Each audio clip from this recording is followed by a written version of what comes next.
It is September, so that means two things. One, don't wake up Billy Joe Armstrong until the end of this month, and two, Fantastic Fest is back, and here's what I'm looking forward to.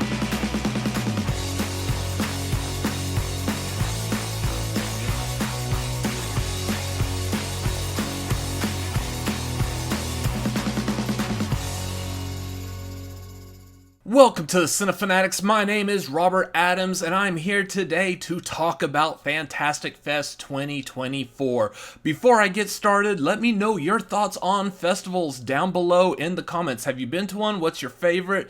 Which ones do you recommend? And have you ever been to Fantastic Fest? Or if you're looking forward to going to it, let me know all of those things down below in the comments. Also, while you're down there, make sure you hit the like button and subscribe. Fantastic Fest is a genre film festival. It takes place here in Austin, Texas, along with South by Southwest. It's one of the two major film festivals here in Austin, and this will be my second year going, and I very much enjoyed it last year. For those of you not in the know, genre film festivals, primarily what they're going to lean into is genre films. What I mean by that is horror movies, action movies, foreign movies, indie movies, LGBTQ plus type movies. A lot of these are movies that most people probably have never heard of or are on the festival circuit or may be looking for distribution. So they play at these festivals to earn and garner that publicity so they can find a distributor for it. One of the major benefits of going to these festivals is being able to see a lot of these movies well before they are released. Last year, Strange Darling, which is just now hitting theaters, played at Fantastic Fest. I got to see this movie almost an entire year ago, and now I'm watching everyone else finally getting to see it and all the hype and all the love and everything that film is getting. So yeah, you may be able to get to see these movies well in advance, or in some cases, like the case of the Toxic Avenger remake, you're one of the few people that actually gets to see the movie because there's been no mentioning, no release, no nothing about that movie ever since it played at Fantastic Fest and Beyond Fest, and that little trailer that came out around the time of Fantastic Fest last year. Otherwise, there's been no other information or even a possible release on this movie. So you may get to see a movie that everyone wants to see, but it's never going to be released as of right now. So that's one of the major benefits to it as well. Amongst all those movies that they play, they also have secret screenings. Last year they had 4. Just recently, Fantastic Fest announced that there will be 5 secret screenings. Last year I did release a video with my guesses as to what the 4 secret screening movies are going to be, and I was about 50% correct. I got half of them right, so I'm going to be doing that again this year. I just need to research them a little bit more. I'm not talking about the secret screenings in this video. I will release another one coming up, so make sure you subscribe and follow me on the socials. Follow Cinefanatics. You'll see my thoughts on those coming up as well. And then, of course, the one last thing I would be remiss to say is Fantastic Fest friends, getting to see friends, getting to make friends. Yes, I went in there knowing like a few people, but getting to meet others like YouTubers or critics or even some of the celebrities. Last year I got the joy of meeting like Elijah Wood, who was there in a producer capacity, not an actor capacity, even though he was in Toxic Avenger. He was one of the producers of it. He could not go and represent that movie in an acting capacity because it was during the actor strike. Other celebrities I got to meet that were walking around that were approachable were Scott Derrickson and his writing partner C. Robert Cargill, Lloyd Kaufman, and famed movie critic Leonard Maltin. And it was so much fun getting to meet these individuals, and I am looking forward to meeting some more this year. I'll go over that list towards the end of this video of who I think may show up and who you may have the opportunity to meet. But first of all, let's get into the movies I am anxious to see. Anora. This is directed by Sean Baker, who directed 2017's The Florida Project. This stars Mikey Madison from Scream 5 as a sex worker who marries into a royal Russian family and all the fun that is including in. This movie just looks like it's going to be a blast, and I'm eager to see more from Mikey Madison. She did phenomenal in Scream 5. I want to see more. Apartment 7A. So this one's going to be a little bit weird. This is seemingly a prequel to Rosemary's Baby, in which case it's a girl, a dancer, who is moving into, looks like probably the same building, where the tenants of that building are trying to essentially get her pregnant with Satan's baby, from the looks of the trailer. It looks very much like it does have that Rosemary's Baby feel to it still, but also is mixed a little bit with the dancing of like Suspiria, so I'm eager for that. I am kind of questioning what's up with like pregnancy horror movies like this year. I mean, we've had quite a few of them, it seems like, at least. Immaculate, The First Omen, Alien Romulus. I believe this movie was at The Front Door with Brandy coming out here, also deals with pregnancy. So yeah, a lot of pregnancy movies. Apparently getting pregnant is scary. The only thing I am slightly reserved about on this is a prequel that no one's really asking for, and it is premiering on Paramount Plus, which, looking back last year, if you saw my ranking of the movies at Fantastic Fest, my last movie, the one that I thought was the worst, was Pet Sematary Bloodlines, also a prequel that no one was asking for, that premiered straight to Paramount Plus. So fingers crossed that Apartment 7A could be just a wee bit better than that. Bone Lake. So this is kind of an interesting premise. A couple that is in like a broken relationship that's deteriorating tries one last chance to save the relationship by going on a vacation to a vacation spot that is seemingly double booked. So there's another couple there, and what that other couple may be into or wanting to do may not be the greatest romantic time ever. It sounds a lot like Speak No Evil meets the plot line of a double booked Airbnb from Barbarian. So I am eager to see what this one could do. Bookworm. This is going to be a fun one, because this is actually a family-friendly movie. Yes, I am known for enjoying horror movies primarily, but this one actually sounds kind of cute. It's about a girl reconnecting with her father, who's a magician, and the magical world in which he lives in. It is directed by Fantastic Fest veteran Ant Timpson. If you are not familiar with Ant Timpson's work, he is one of the ones that helped create the ABCs of Death film series. He is also the critically acclaimed director of Come to Daddy, starring Elijah Wood. And if you have not seen Come to Daddy, please stop what you're doing right now, which I know is watching me, and go see Come to Daddy. It is a phenomenal movie. You will very much enjoy it. It's one of those that you want to go into knowing as little as possible. Go watch that, and then you'll see why I'm excited for another movie from Ant Timpson. Chainsaws Were Singing. This is an Estonian project. I love the premise of this. So tell me if this sounds familiar. People out in like a backwoods, redneck type of area stumble upon a cannibalistic family that is attacking them one at a time with chainsaws. You may say this sounds a lot like Texas Chainsaw Massacre, in which you would be correct. Here's one added benefit to it though. Outside of horror movies, another genre type of movie that I absolutely love: musicals. This is Texas Chainsaw Massacre as a musical with chainsaws. I'm just, give it to me now. I want to see this. Daddy's Head.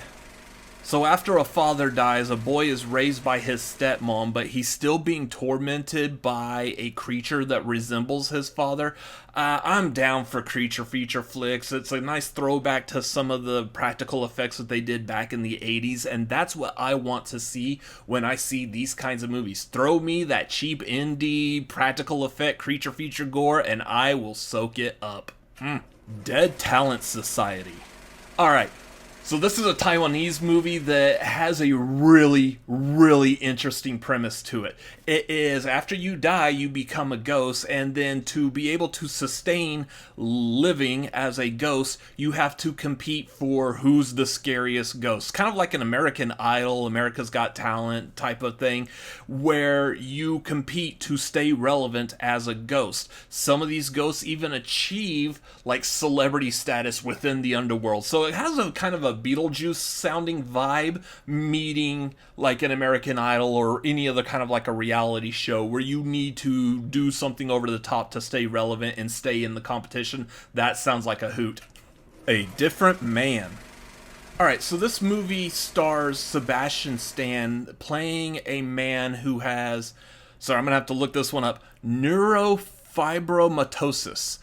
Basically, it's a condition that causes you to grow tumors on nerves, and in this case of Sebastian Stan's character, these grow primarily on his face. He gets surgery to have them removed to look more like Sebastian Stan afterwards, but then come to find out that there is a movie being made about him, and he just so happens to be an actor who could have played the part as himself with the tumors on his face. Instead, that role goes to another actor who also has the same condition, who in real life actually does have that condition. That would be actor Adam Pearson, who is basically making a movie about himself but in a different angle. It's a really fascinating story, and it's being played kind of like a black comedy, but I like the idea of where this movie could potentially be going, and I'm eager to see this. I can't wait. Don't Mess with Grandma.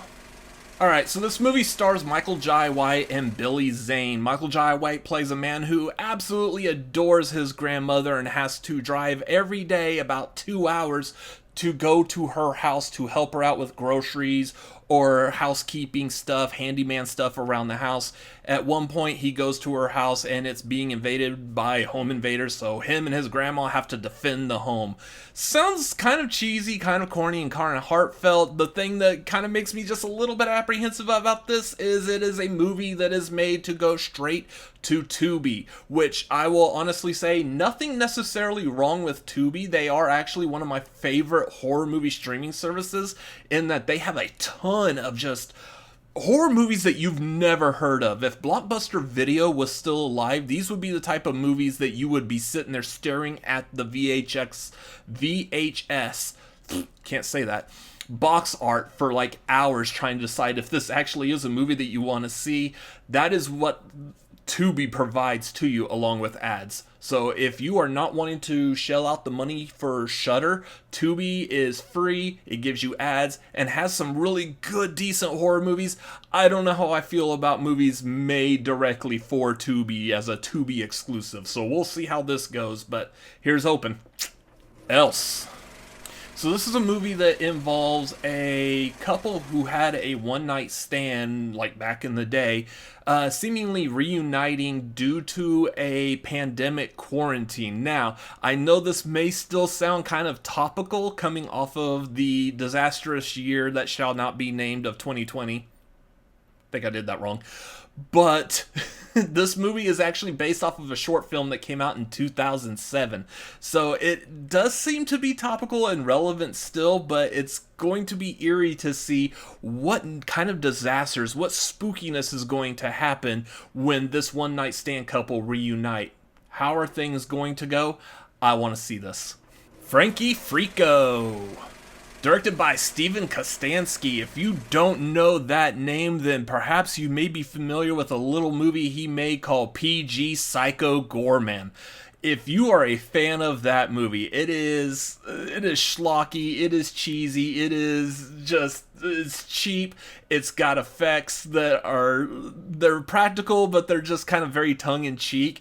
And it very much looks like a lot of creature designs are in the same kind of vibe as the villains from the original Mighty Morphin Power Rangers. That being said, that might sound like something you're like, I don't want to see that. I did want to see that, and I was happy that I saw that. This is his next movie in regards to the titular character of Frankie Frico, who is a little goblin who comes over and makes life fun, makes things interesting. He brings a party with him. Basically, it sounds like an adult version of Cat in the Hat. If you're familiar with that story, when the kids have the Cat in the Hat come over and they just get into all kinds of shenanigans, that's what this movie is bringing, and I am here for it. Get Away. This is about a family that takes a vacation to like an isolated Swedish island. They've been told not to go there, but they go there anyways, which means horror antics are abound. Basically, there seems to be kind of like a Midsommar type cult going on there, and so this family is going to get into whole kinds of cult action or whatnot. It is written and starring Nick Frost from Shaun of the Dead, those Cornetto trilogy movies that he did with Simon Pegg. I am eager to see what this is going to be about, because I love Midsommar and I like Nick Frost, and this could be very interesting depending on how they do it. House of Spoils. Very simple sounding premise here. Ariana DeBose is a chef who opens a restaurant, and the restaurant may be haunted. I like cooking. I am a big fan of cooking, and I like movies about cooking. Specifically the movie Chef. I definitely highly recommend go watch that. It stars Jon Favreau. It's a great movie. If you like food and you're a foodie, go watch that. But this sounds like it's gonna be like Chef with a horror haunted house type of element into it. Sounds fantastic. Ick. Now let me ask you a question and see if this sounds awesome to you. Would you like to see Superman as a high school science teacher that fights aliens? Well, that's what Ick is. Brandon Routh stars as a science teacher having to battle all of these extraterrestrials, and I don't know if I need to say anything more on there. I'm sold on that premise alone. Little Bites. So this is a movie about a mother that keeps her family safe by feeding a creature that lives in their basement. Very simple, straightforward plot. Here's where it gets interesting. This movie is directed by Spider-One, the lead singer of Power Man 5000, which is known for the late 90s anthem and Tony Hawk's skater song, When Worlds Collide. I absolutely love that song. I've seen them in concert, so it's going to be kind of interesting to see Spider-One directing a movie that also stars Barbara Crampton. And if you're a fan of the channel Dead Meat like I am, you may also recognize James A. Janice and his wife Chelsea Rebecca in this movie.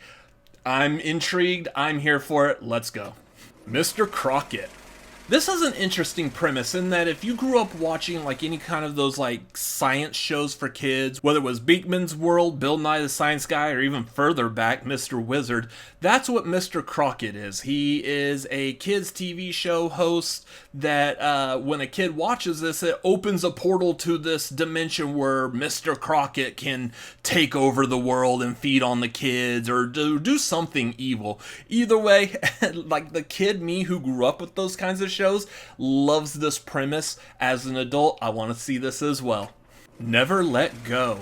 So this is one that you probably have seen the trailer for a couple of times already. This is directed by Alexandra Aja, starring Halle Berry as a mom who has to take care of her kids, and she has them like all tied to one another, telling them to not let go of the rope.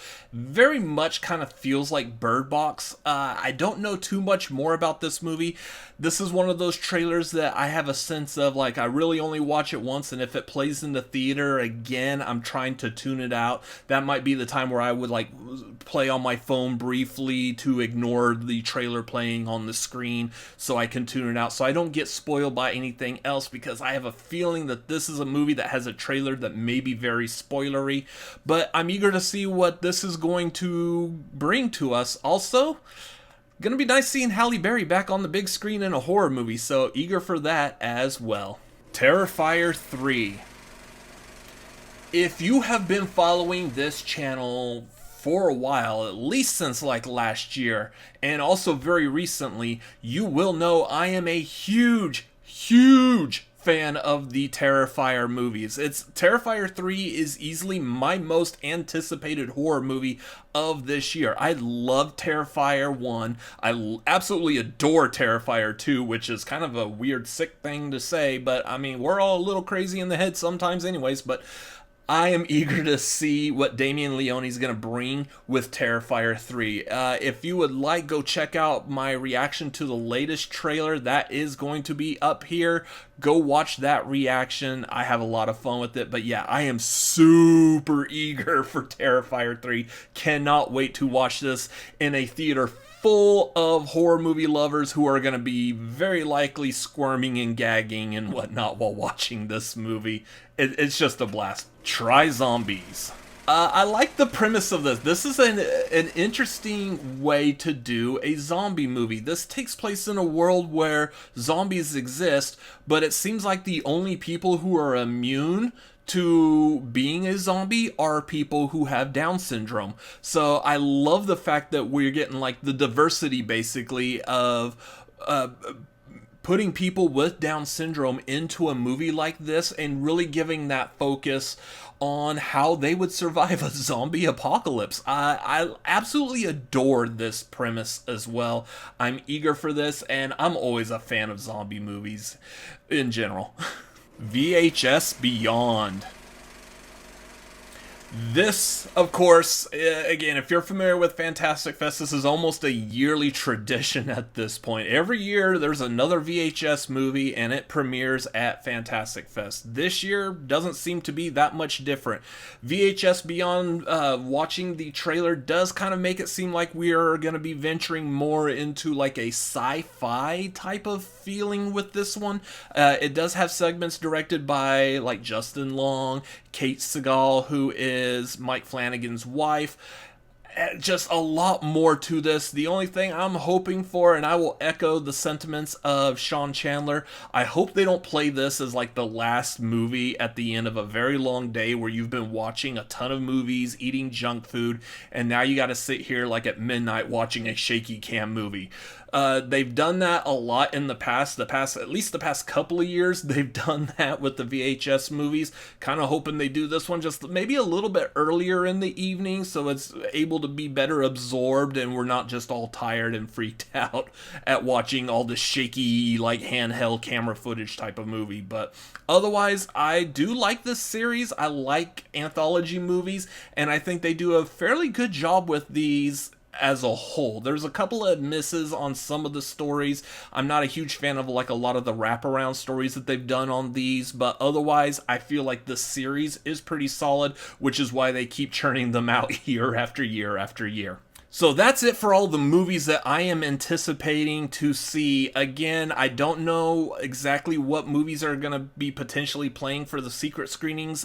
I will be putting out another video on that. As far as celebrities go, again, last year when I went, it was during the actor strike, and I believe the writer strike had just ended while I was at the festival. So that was kind of interesting to see everyone's response to that in real time, their actual reaction, especially like being able to go talk to like Scott Derrickson's writer, C. Robert Cargill, get his opinion on what he thinks of it now that the writer strike is over. But again, there was an actor strike still going on, so a lot of actors were not able to be in attendance to promote the movie. This year, that's not the circumstance, and I'm kind of curious to see who may be there.